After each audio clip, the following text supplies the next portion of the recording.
have worked tirelessly and so exhaustingly dedicated to making it great.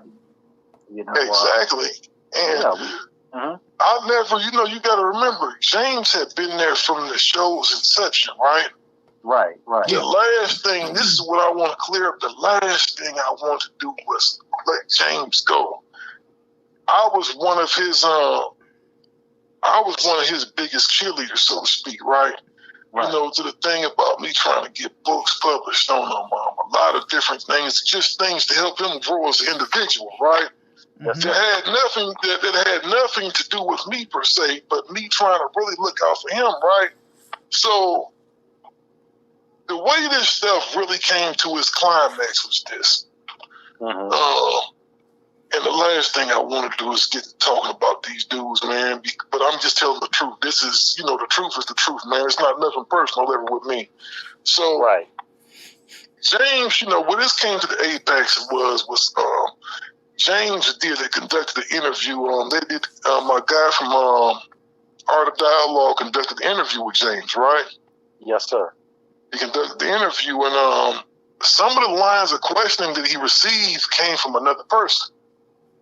Okay. And I won't say his name, but it was a person that's, close to James, right? That was actually a former, you guys do your own detective work, but he was a former member of the show.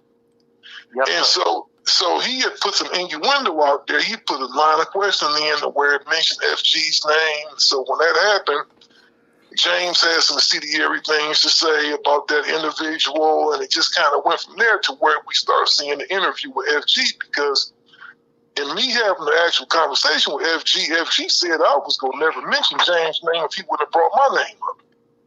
Right. So it's all this different stuff going on, man. It's a lot of stuff, and you got to remember, we got 8 in the show at the time.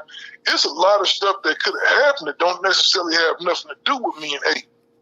So there was a decision made that, okay, we're not going to bring James back to the show, but one of the things that we looked at doing was maybe giving him his own platform, right?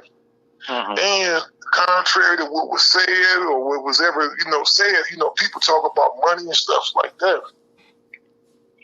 When we made a decision to let James go, we actually gave him more money than what he was due. Because we understood the gravity of the situation. And I even understood him being upset. You're going to have this. If you're an emotional person, you're going to feel a certain way when you get terminated from a position. Right. And it was just as rough on me than it was anybody else, because I had to go deliver the news. Again, I did not want him. In a perfect world, man, James would still be on the show and we'd be rocking and rolling.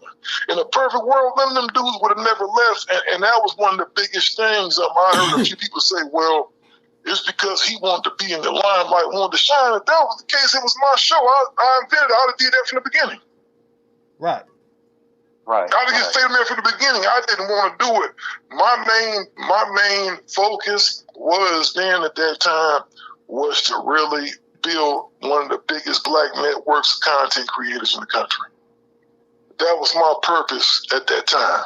That's what I had planned to do. And doing that, you can't coach a game, man, be out there playing quarterback too.